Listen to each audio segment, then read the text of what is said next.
He, he also serves as a very dedicated wellness ambassador and has been on campus since 2010. Justin, thank you so much for moderating today's event. I will now pass the baton to you, no pun intended. Awesome. Thank you so much, Corey. It's great to be here. And I just want to say happy Staff Appreciation Week to everyone. We appreciate you joining us today. And thank you for all you do to serve our students and our campus mission. So I have the great honor of getting to introduce our guest of honor, so to speak, today. And I'm going to read his bio in a moment here. So I just want to make sure, Maurice, do we have you on Spotlight?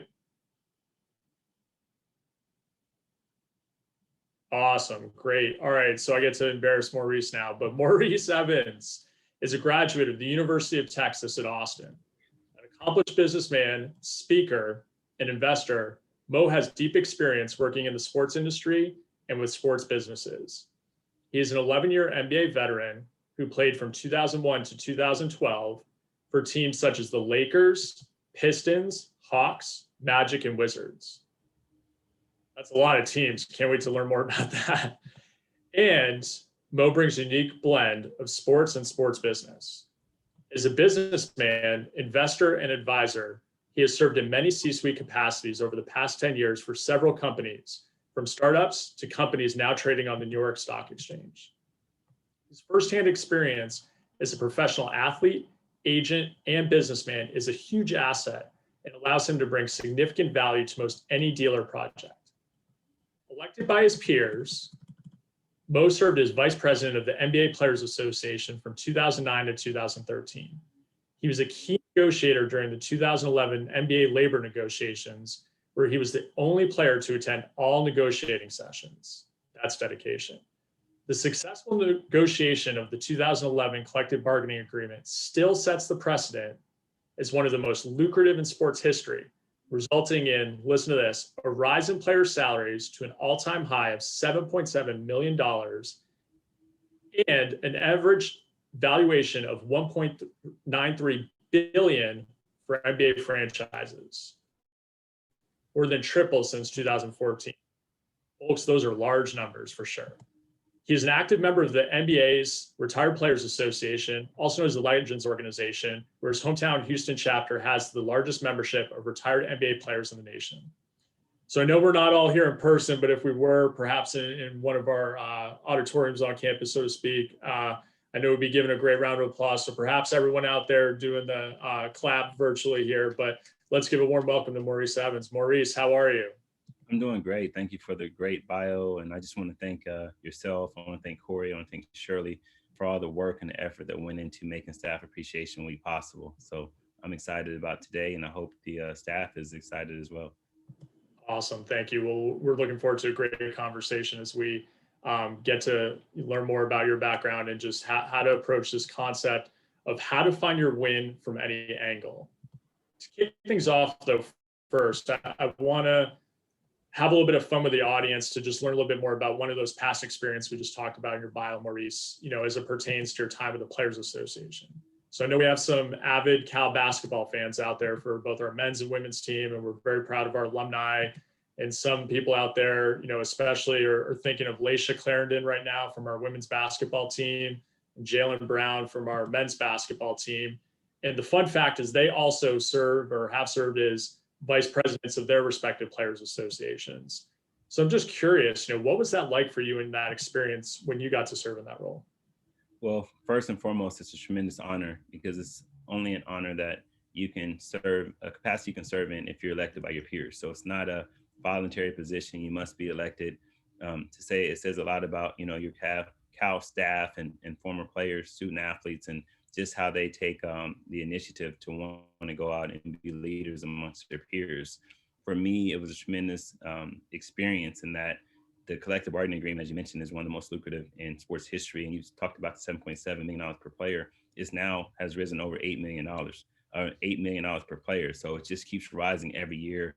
That's what empowers the players to be more impactful in their communities. So to be able to have that experience and to have that experience not only for 1 year, but for 4 years, the relationships that I was able to gain during that time and now allow it to impact, my own sphere of influence is awesome.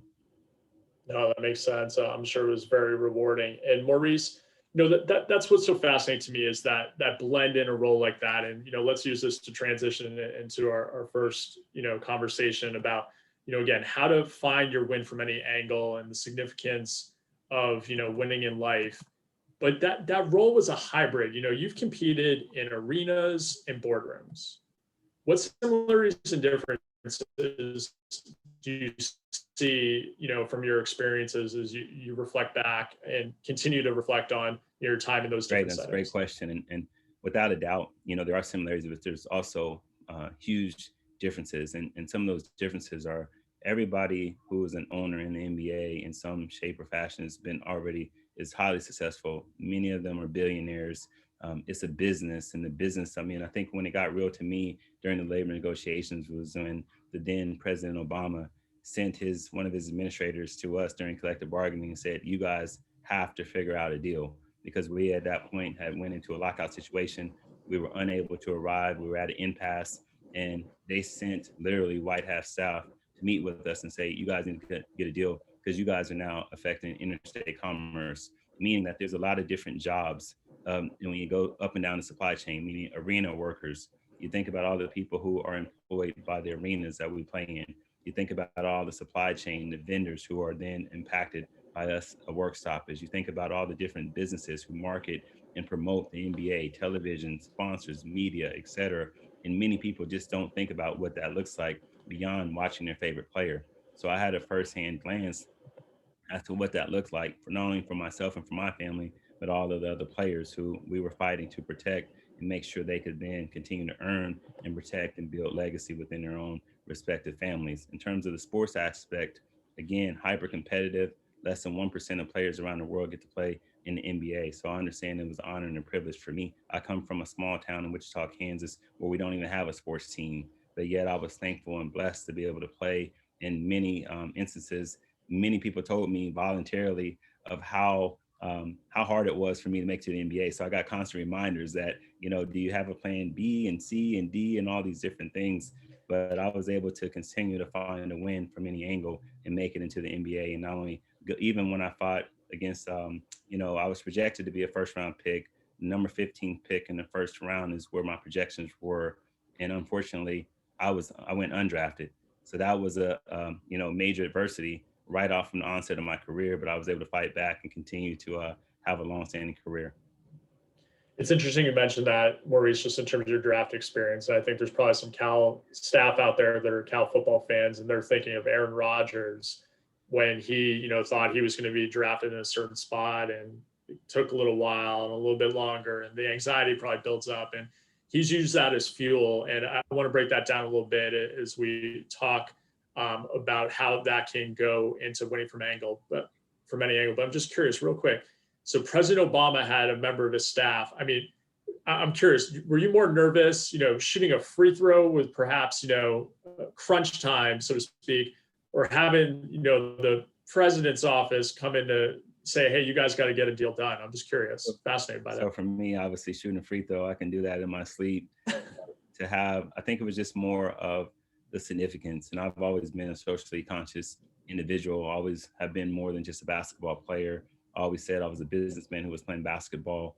And when that reality came to pass and we were met with the reality that this is more than just affecting us as players and affecting us in terms of getting back onto the court, it made me realize just how significant this business of sports is in general. And that's what's led into my, what I transitioned into as an entrepreneur and a businessman and things of that nature. But it became very real. And I'm just thankful that our players were cognitive enough to think beyond ourselves. And I continue to give just glory and honor to those staff members, Mr.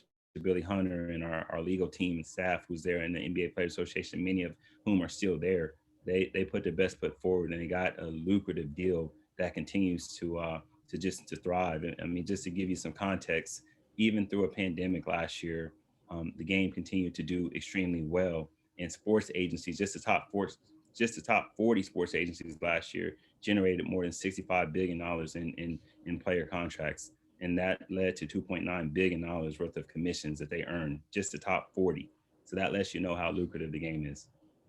It's definitely lucrative. Those are some large numbers. And yeah, it also emphasizes it takes a village. And that's why it's so great that we get to celebrate our staff and just, have this week to recognize that it's taking a village behind the scenes to get stuff done here at UC Berkeley. And, it's great to have your insight to just hear how, with Billy Hunter and others, and not only taking a village, but the impact of leadership and positive leadership on helping getting something, from ideation stage to completion.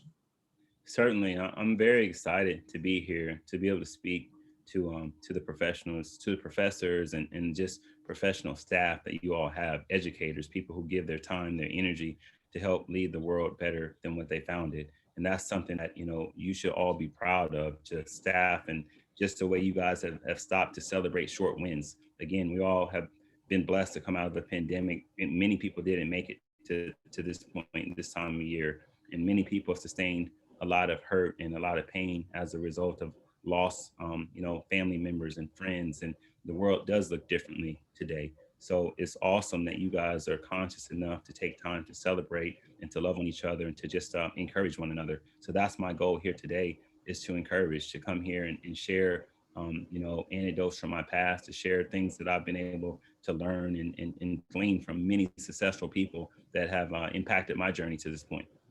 Awesome. Thank you so much for offering that up, Maurice. So Maurice, we talked about the draft example, your draft story, a Cal connection with Aaron Rodgers and him slipping down, but then using that as fuel. And I think for all of us, we find, what are those moments perhaps that, fuel, but let's go back a step. I know we're proud of our national championships that we've seen, our Nobel laureates, other great, achievements on campus. And, sometimes people think, oh, you just say, hey, I'm going to win a championship. But where do you start? Is there a process that you look at or an approach that you recommend that people take to try and find, as a starting point, their win individually? Sure. And I often start with what I refer to as my winning space. We all have, what we call a calling, and I refer to it as just a winning space, meaning that it's encompassing of 4 characteristics for me. And it's always going to include your gifts and your talents. You're going to have great success or sustainable success as something that you don't have a gifting for. I told this story yesterday to one of my really great friends, this guy by the name of Kenny Lattimore. He's a super successful singer. He has some of the most successful wedding, songs in the history of wedding ballads. And he was doing a Cameo yesterday. He came and visited. And Cameo is an app where influencers have fans who will pay them to essentially demonstrate a skill, to sing happy birthday, to say hello, to whatever it is.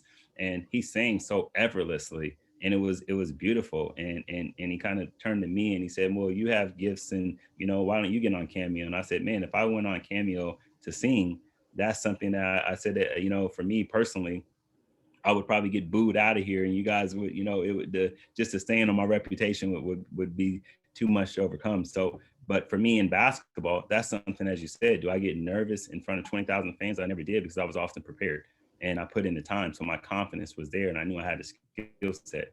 So the next thing that I go beyond when it goes to gifts and talents is things that you're passionate about. It's always passion is so important when it comes to fueling your destiny and connecting to your purpose in life. And the reason why it's so important is because oftentimes you're in your winning space, but you're just not getting compensated. You're not seeing the fruits of your labor, but you're often doing it for free. I played basketball for free in my backyard in rain, sleet, and snow in Kansas far before I was ever compensated $1, or far before any scholarships were ever offered to me, because I was passionate about it. Lastly, purpose. Our winning space is always going to include our purpose. And why is because we all have a responsibility to leave this world better than what we found it. So we're never going to succeed just for ourselves alone. We all have a sphere of influence, and it's our responsibility to steward the success that we achieve. And the last thing is just the results. Oftentimes people fail to quantify and measure success. And I think that's something where people often fail, is just in that realm alone, is if you don't ever stop. Peter Drucker said it best: you can't grow what you can't measure. So it's at the intersection of those 4 things that it is your winning space. And for me, sports for a long time was that winning space for me. playing basketball for those 11 years and those years in college, it bore fruit. It had purpose. It made the world around me better. It was something I was extremely passionate about, and I had a strong area of gifting for it. That's awesome. There's a lot to unpack there, and just but bundling it in that concept of getting to your winning space. That's awesome, because I think that's digestible for each of us in terms of, hey, what's that overarching theme, and then we find kind of the ways to break it down, but it ties to our passion. So I love how you mentioned that. And Maurice, one of our key operating principles here at UC Berkeley is to imagine and innovate. So I'm curious, when it comes to finding your winning space, as you were just describing, let's say we have a scenario where, things have changed, at a macro level. We have the example of COVID in the past year. How would one go about redefining success in terms of, maybe they thought their winning space was one thing, and maybe it's pivoted a little bit. And I'm curious also, maybe the measurement piece. You talked that Peter Drucker quote. How would one go about that? Sure. I mean, I give you, I start with the first question. You spoke about, again, just reinventing yourselves. Reinvention is a major part of sustainable success. It's a part of legacy. It's a part of just generational wealth and all the things that we all hope to achieve, right? And it's a quote that says, one of the biggest barriers to future success is past success, and the thinking that what worked in the past is the only thing that will work in the future. And many of us have gotten comfortable because we don't want to exit our comfort zones. An example of someone who did this well is Anheuser-Busch. And I'm not here to highlight any alcohol companies or things of that nature, but what I thought was interesting is that while many people through the pandemic were, being impacted by a lack of available resources such as hand sanitizers and toilet paper and different, there were buying restrictions on certain items that we could purchase. They then, repurposed their facility and their supply chain to then be able to stop making alcohol and actually start making hand sanitizer and distributing it out in mass quantities. And so that's an example of someone exiting their comfort zone, even their winning space of selling a product that generated large, volumes of wealth, but they did something to make the world better. And as a result, again, they probably even created an additional vertical of sales that they can then continue to monetize going forward. So those are the things that we all have to do when we're in our winning space. And there's oftentimes, when we're trying to win from any angle, you have to be able to expect resistance. Success rarely ever comes in a single upward trajectory. We will always face opposition. We will always face barriers and obstacles to success. Yeah, for sure. I almost wish I drew like that kind of highs and lows behind me with this great whiteboard I have in my colleague's office that I'm borrowing right now. But yeah, it can be a roller coaster sometimes, right? Without a doubt. And there's many individuals who, like, for example, and I don't want to say in a sports space. I mean, we can talk sports for sure, but one of the people that I obviously looked up to and I had a pleasure to meet early in my career was Michael Jordan. And as I said, we didn't have a sports team there in Kansas, but we would always get to WGN Feed, which is out of Chicago, which would allow us to watch the Chicago Bulls play. So I oftentimes watched, and of course he was likable. He was, the best player in the planet at the time and arguably the best player ever.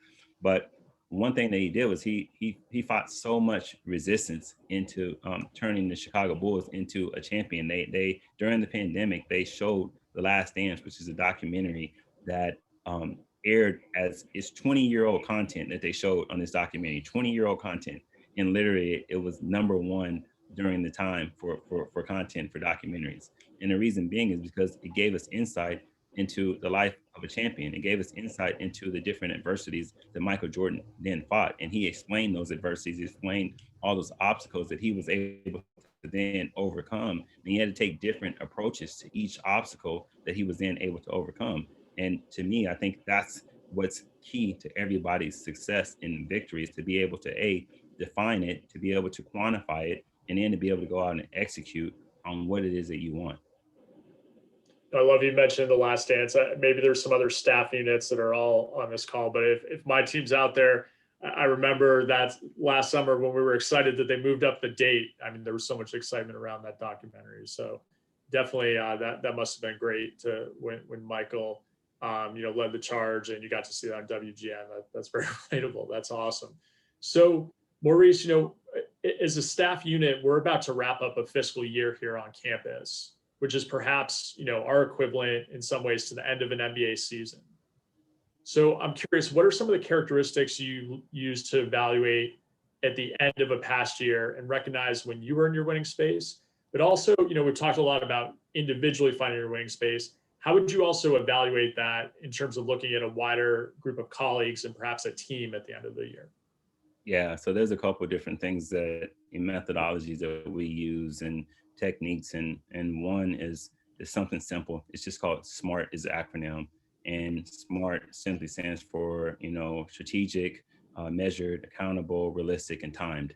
So all those 5 different metrics are certain things that we then look back upon our our clients. We look back upon different projects, and we see how did we perform relative to that acronym. Were we strategic or did we scavenge? Did we just take what came in? And they often say in the venture world, were you opportunistic or were you strategic and intentional?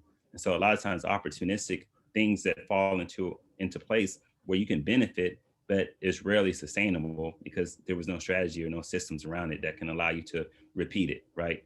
So then when you say measured, how did you measure your success? Did you quantify? Did you measure it? Did you guys look back and see, relative to other universities and relative to your other cohorts, how did you perform, right?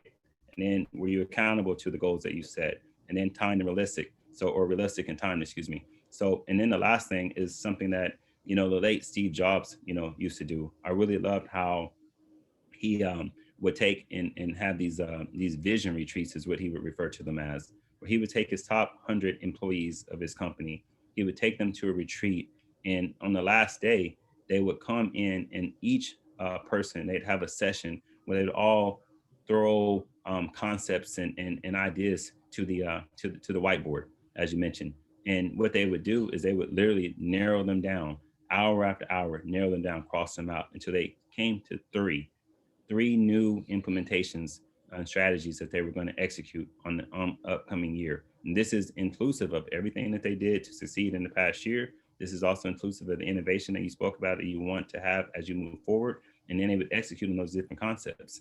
And I think that's how we got a FaceTime. That's how we probably got, better cameras and different things that have now been implemented into our different phones. But it's that intentionality that it takes to build sustainable success and to win from those different angles. I love it. I just, being able to take those concepts, and I'm writing notes here, vision retreats, and, getting to those, big 3 concepts, so to speak, because I know I struggle. Sometimes we're in that minutia of, here's the 20 or 30 different things, and it's almost like, how do you prioritize that? So I love that. I'm stealing that. Thank you for sharing, so to speak, No, how we can approach that. I would say one more thing that you made me think about is that, I've done a lot of consultancy work, and we've brought in a lot of consultants that we've hired, and we found that, and they call it, I think it's called like positive deviancy, but essentially one of the best ways to improve, especially in any organization, university, staff, et cetera, is to go back to your staff. A lot of companies, a lot of universities, a lot of individuals make the mistake of solely hiring outside counsel to tell them what they can, how they can perform better, as opposed to going and reaching out to your staff, to your employees, to your students, and having them, polling them, having conversation with them around certain improvements, around things that could be better, around what you're doing well, and then implementing from within. And that's the best strategy that we've seen truly yield the greatest results, is listening to the individuals around you and truly making them feel valued, but listening to what it is that they're telling you about how it is that you're performing. So I think that's something also to take into consideration. I think that's what ultimately Steve Jobs was doing when he had his vision retreats. That's huge. And it probably helps just does something that doesn't cost any money, strengthening the bonds with your colleagues to just even ask them, right? And people, love it getting asked, and, being able to have those conversations.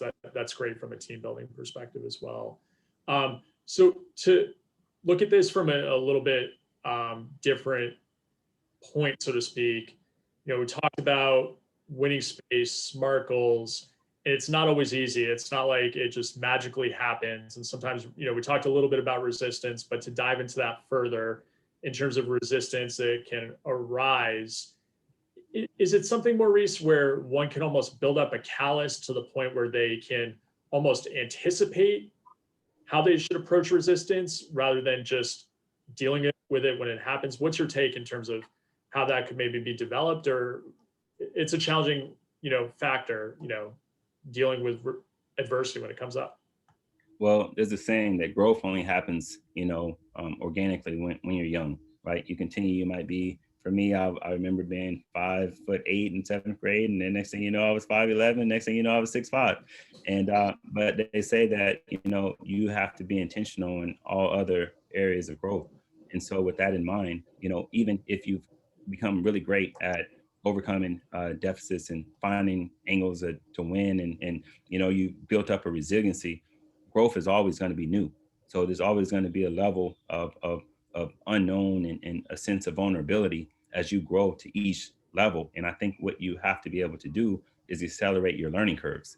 And accelerating your learning curves is by not always learning at your own expense, right? So many people, Warren Buffett, I think he says, if you're the smartest person in the room, you're in the wrong room, right? So you always want to surround yourself with individuals who are often able to add value to your journey and value to the things that you want to achieve in life and the success that you want to achieve. So I think accelerating your learning curves is how you actually overcome and build up that resistance and that resiliency for the long haul.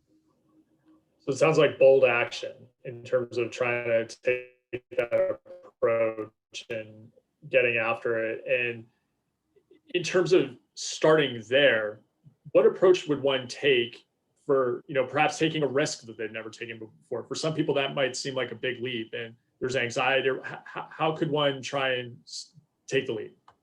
Sure. I mean, I would say again, we use another, I love statistics. I love acronyms. So when I speak to a lot of young kids and I try to speak in ways that they can remember, the information and digest. And I also love speaking to individuals like yourselves who are, again, highly educated, highly accomplished, and, certain things, are constant and transcendent, regardless of whom you're speaking to. And one thing that we talk about is when you're trying to go to another level of growth, right, and another level of success, you always have to take into consideration air. And what we say is air is advice, insights, and recommendations. But not all air is healthy air, right? There's some air that's toxic air. There's some air that's clean air. Sometimes you can go and get advice and recommendations, which is air from people who have toxic mentalities, toxic advice, and things that will stunt your growth, right? And so you have to make sure that you surround yourself with people who truly have no hidden agendas and have your best interests at heart. But you can only do that if you yourself have actually learned how to define success for yourself, right? And you understand what it is and what we talked about, that winning space. Like, what are the characteristics that you have so that you can then, they always say, pull up the weeds and water the roses, right? So do less of the things that are causing barriers and stunting your growth, and do more of the things that will allow you to grow and build sustainable success. Oh, that's awesome. I love it.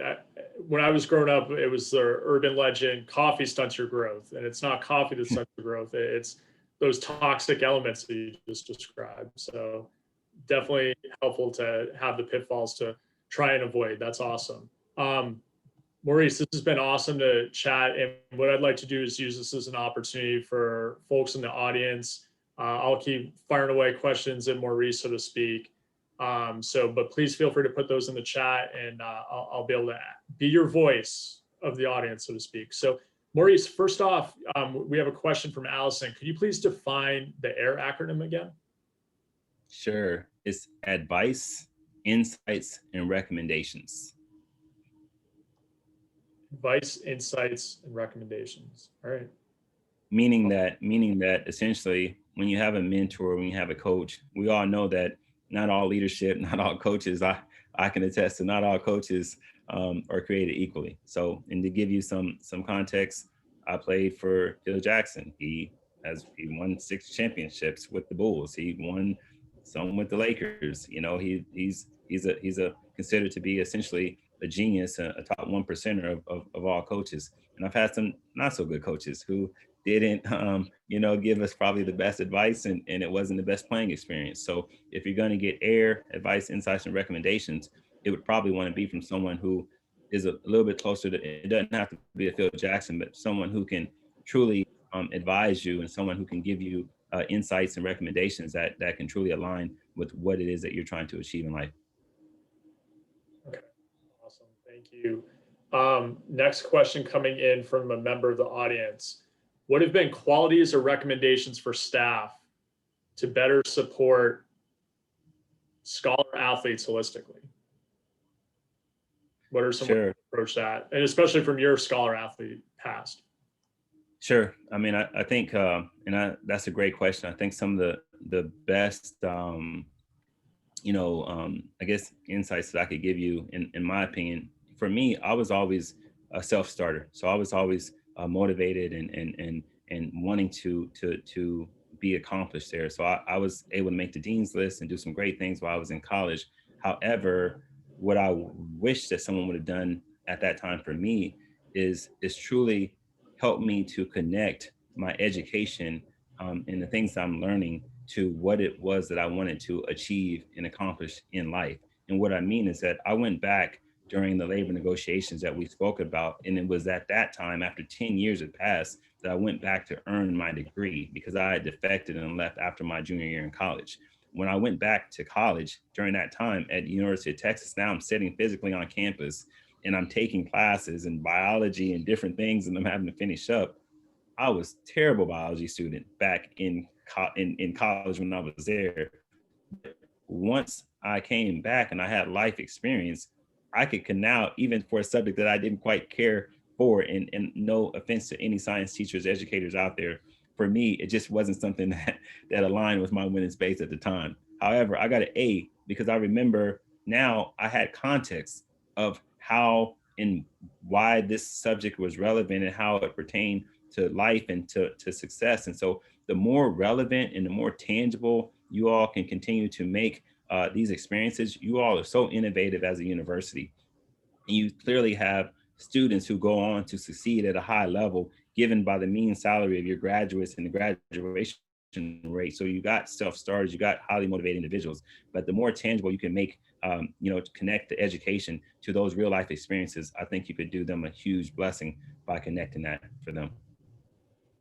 That's awesome, Maurice. Yeah, we're very fortunate to have motivated students and motivated staff and motivated, external constituents, donors and others that, really support our efforts and are the fuel that help us, get after it in our pursuit here. So well said, and appreciate it. And thank you for the kind words on that.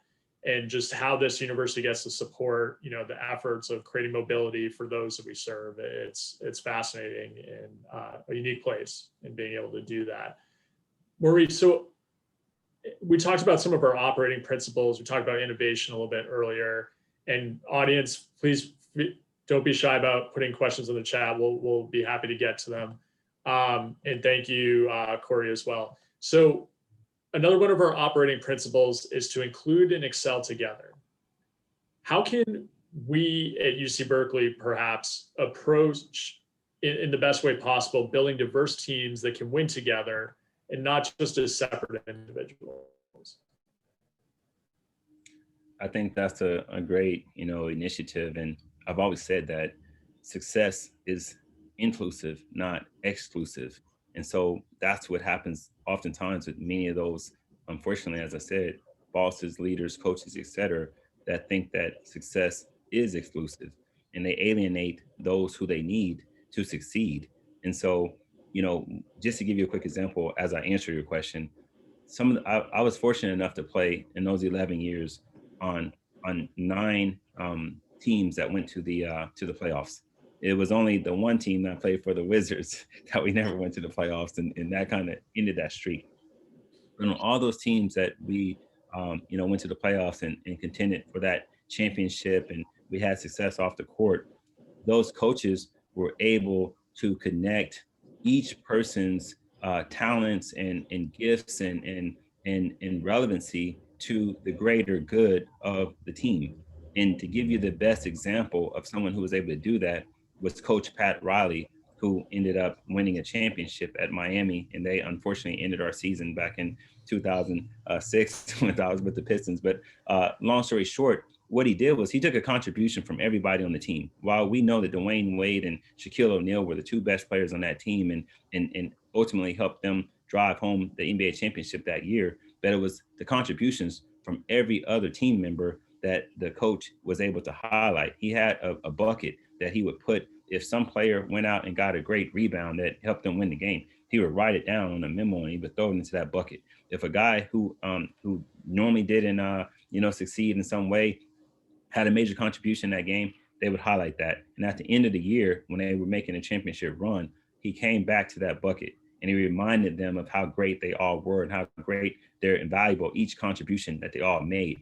And that's an example of how to be inclusive. There's times when individuals forget how great they are, how important their contributions are. You can even forget that just as you all are as staff members. You've had to make adaptations and learning in a virtual environment. You probably lost some of your routines have changed and things that were familiar to you and ways that you were used to being encouraged and motivated, it looks differently now. So when you can now connect back to each member of your staff and connect to your students and remind them of how important they are, how important their contributions are, those are the things that helps them to reach the level of success and also feel good about being a Cal Bear, and feel good about being a part of this great establishment that you all have.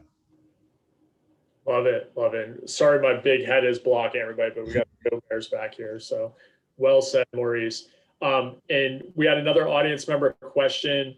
And I apologize if I'm butchering this, but hopefully I'm getting the gist of it. Maurice, you talked earlier about purpose and results. The audience member was curious. There were two other words they thought you had mentioned in that and talking about purpose and results. Could you repeat that or share some words? Most certainly. So what I spoke about at that time was just the characteristics of your winning space. Right. And for me, I identified 4 characteristics. And one is your gifts and your talents. And I usually draw the circle around that if I'm, speaking with a group or if I'm in a consulting meeting, but it's your gifts and your talents. The next thing is your passion, areas of passion, because those are the things that we spoke about again, that you're going to obviously do for free before you're ever getting paid. It's something that you're passionate about, right? And then it's purpose. You draw a circle around purpose because that's something that is our goal, remember, and our obligation to leave the world better than when we found it. So it's always going to bless others outside of ourselves. And then the last one is the results, because a lot of times that's where most people fall short. And results look differently depending upon who you are. I often remind individuals that I coach or, people who sometimes miss out or they're overly frustrated that they haven't achieved the success that they want, is that, results look differently depending upon, what season of life you're in, and meaning that apple tree bears fruit every other year, not every year. So if you think about, some people who planted a tree, for example, if you didn't know it was an apple tree and it didn't have a harvest in that year, they walk away from it only for someone else to reap the return that you yourself should have had, right? So those are the 4 characteristics of a winning space. Excellent. Thank you, Maurice. And our audience member sends you thank you messages in all caps, so to speak. So thank you for clarifying that. Thanks for bearing with me stumbling through that one. All right. Next up, Maurice, what values guide you in your pursuit of success? Sure. So when it speaks to core values, and again, I'll try to be short on this, I think core values is something that is very, very important and is often one of the biggest, again, barriers to our success, because we often fail to identify what core values we have and what things are important to us or what things also go into our identity. And so for me, it's faith is something that's ultimate, is so important to my foundation, is my faith. Next is my family. Faith and family. Finances is something that's hugely important in my life, and not in a materialistic way, but just a financial freedom of being able to, what I call, arrive at MOLO status, meaning doing more of the things that you want to do in life and less of the things that you have to do in life. A lot of times when you're in that less of, being able to, you get leverage, you're not able, you hustle, you have to do things to earn money, and you're not able to have that freedom there. And the last thing for me is what I call fitness. It's just the 4 F's essentially: faith, family, finances, and fitness. So health, maintaining a healthy lifestyle, because if you're not healthy, then no matter how much money you have and how many strong family members you have around you, it's just not a great quality of life. So all 4 of those things in common is what leads to me having success in life or my core values. Awesome. Thank you for sharing, Maurice. I know that comes from a personal place. I mean, it's your core values, so that's deep. So thank you. Maurice, we had another question from a staff member. Winning at an elite level can sometimes be who is mentally tougher, because elite athletes are honed machinery physically. I mean, frankly, athletes at professional level, they're getting it done in terms of, being ready for that elite level. How do you stay on top of your mental toughness game in that circumstance? And do you have any tips and tricks on how you've approached that, but perhaps also how you can represent your best self just in general when you're That's great. And for me, again, I told you I learn and speak a lot of times in acronyms and statistics and things of that nature. But for me, it just goes back to what I refer to as the 3 C's, and that's clarity, comfort, and confidence. And what I mean by that is, in those signature moments where competition is extremely high, and you have, and oftentimes, and most people who run track can relate to this. A lot of times, if someone is really fast and you're really fast, it's going to come down to who executes, right? It's not always going to come down to just, again, there's certain things you can offset and overcome, but for the most point, you have to execute. If you get out of the block slow, if you stand straight up, if you fail to execute, and what allows you to execute is having clarity about a situation. For me, I've gone into numerous situations where I was facing a disadvantage. And I'll share you one quickly, which is when I remember playing for the Sacramento Kings. When I played there, I went into training camp and there was 23 individuals in training camp. And why that's significant is because there's only 15 members at that time who were allowed to make an NBA team. I showed up there not knowing that they had already had 15 guaranteed contracts, which means that essentially the extra bodies, we were there as just what they call as camp bodies, just there to play and in case somebody got hurt and these different things. And at that time, it was unheard of for an NBA owner to essentially, because in the NBA, one of the beautiful things about our league is that the contracts are guaranteed. So meaning that if you have 15 contracts signed, you have to pay 15 contracts. Well, in that situation, once I gained clarity about what was going on, it allowed me to get comfortable, because now I knew what I was playing for. And when I mean comfortable, it's because I was able to take the pressure off. There's already 15 guarantees. Let me just go out here and play to my optimal skill level. Let me take full advantage of every opportunity that I get out there on the court. And then I was confident because you said, hey, I had just come from Italy at the time where I was the player of the year, where, I had accomplished a lot of great things. I was the MVP of the All-Star game. I, drew back from past experiences that made me be confident in that situation. And lo and behold, I ended up starting on opening day. They ended up cutting 3 of those players that they had guaranteed at the end of that roster. And they added myself and 2 other individuals who were a part of those extra bodies that were in camp. And that led to me jump-starting the resurgence of my NBA career, which allowed me to then continue to earn and go on to being the VP of the Players Association, all those different things. But it started back with those 3 C's, where I was able to go into a chaotic situation and find clarity and find calm, just being calm, but really comfort and confidence. So hopefully that answers your question. That's excellent. Thank you. It's fascinating, that experience. And I think it dovetail, the next few questions will kind of dovetail from the audience. So first one coming in from a staff colleague who does a phenomenal job actually designing programming amongst other hats that he and his colleagues wear, especially with our student athletes around seminar courses in terms of transition into college. And he's curious, where are your current comfort and fear zones?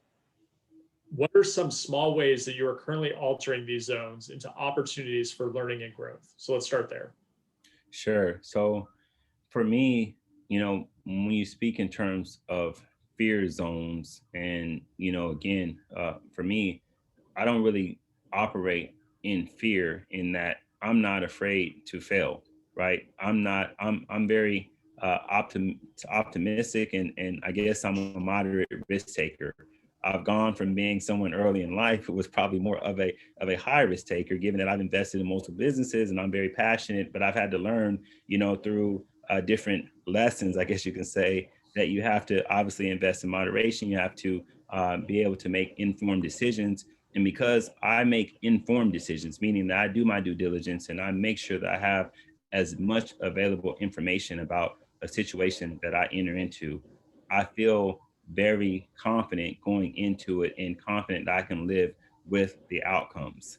And so even when I tell my children, and I coach a little small team, and sometimes, we go out in the game, we don't quite accomplish the goal that we set out, and the kids are crying, and one thing I always draw back to, and I say, hey, we didn't lose because we have a choice. Losing is always a choice in life, and meaning that even though we didn't quite end up on the scoreboard where we wanted to be, the choice is that we can either choose to be a loser in that moment, or we can choose to learn a lesson. Because oftentimes our biggest challenges in life, the biggest messes that we've made in life, often become our biggest message when we get on the other side.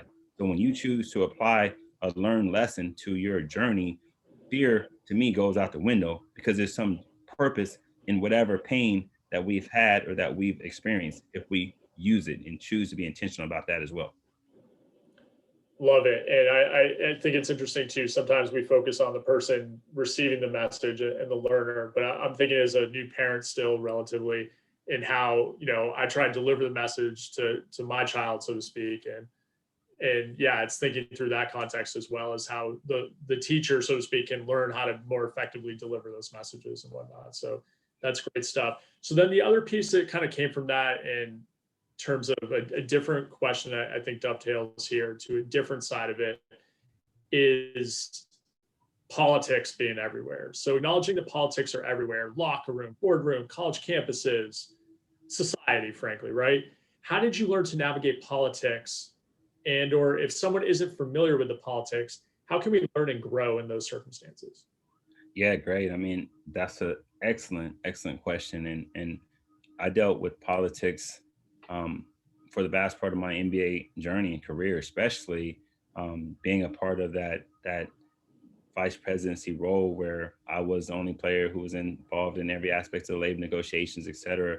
There was a lot of great positives that came out of it, overwhelming positives, but there were some challenges, some adversities that also came out of it, because I was made to in some scenarios to have believed to have somehow had underhanding dealings, or they thought that I had benefited somehow, and the reality is I didn't even benefit from tangibly from those contracts that were born out of this awesome deal, because I retired shortly thereafter, before the deal actually was implemented and fully kicked in.